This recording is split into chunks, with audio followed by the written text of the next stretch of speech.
ఇక్కడ ఉన్నంత అసమర్థత అధికారులు మరెక్కడా ఉండరని, లక్షల రూపాయల పన్ను బకాయిల్ని మాఫీ చేసేయడంలోనూ, మున్సిపల్ స్థలాల ఆక్రమణలను పట్టించుకోకపోవడంలోనూ, కౌన్సిల్ సభ్యులు చెప్పుకునే సమస్యలను ఏమాత్రం వినకపోవడంలోనూ వీరికి వీరే సాటి అని పిఠాపురం మున్సిపల్ కౌన్సిల్ సభ్యులు అధికారులను దుమ్మెత్తిపోశారు. పిఠాపురం మున్సిపల్ కార్యాలయంలో కౌన్సిల్ హాల్లో చైర్పర్సన్ గండేపల్లి సూర్యవతి రామారావు అధ్యక్షతన మున్సిపల్ వార్షిక బడ్జెట్ సమావేశం బుధవారం జరిగింది.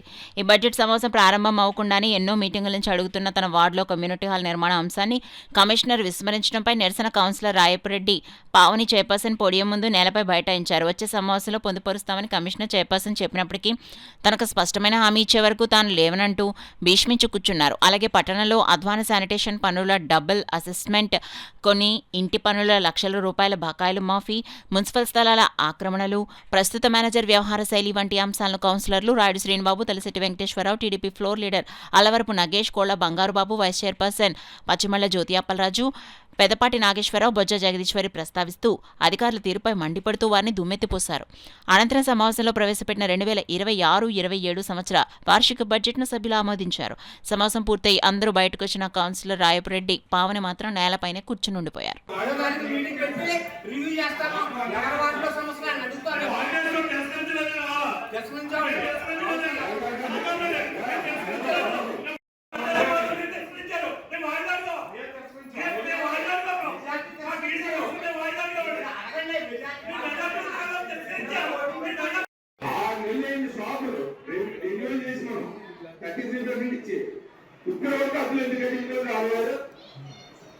లాస్ట్ మీటింగ్ లో కూడా మిమ్మల్ని చెప్తే 4 రోజులు కట్టించుకుంటున్నారు, ఇవాళ కూడా కట్టించుకోలేదు. మీరు చెప్పినటువంటి విషయం లాస్ట్ మీటింగ్ లోనే ఆన్లైన్ చేయలేదని చెప్పారు సార్.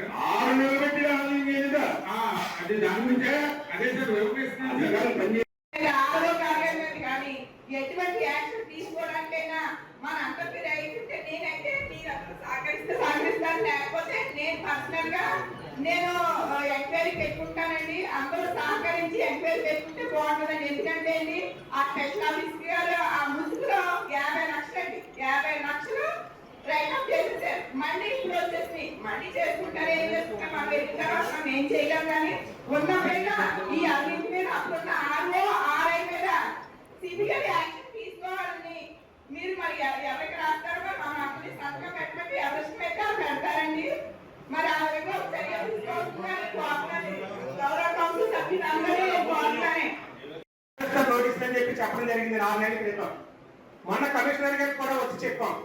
తర్వాత నేను వెళ్ళి టౌన్ ప్లానింగ్ మేడం గారిని అడిగితే మీ ఇష్టం చేసుకోండి, నేనేం చేయనని చెప్పాను. కదా కలెక్టర్ కంప్లైంట్ పెడతాడా, పెట్టుకోండి, ఏం చేస్తానని నేను అడిగాను. ఏం సమాధానం ఏం చెప్తారండి?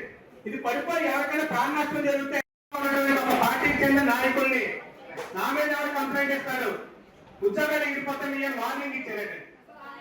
అప్పటి నుంచి దానికి ఆ జోలికి వెళ్ళమని సార్ మీరు అది పడిపోయి ప్రాణాలు పోతే ఎవరు సమాధానం చెప్తారండి? ఏ పార్టీ నాయకులు చెప్తే సమాధానం నాకు అర్థం కాదు.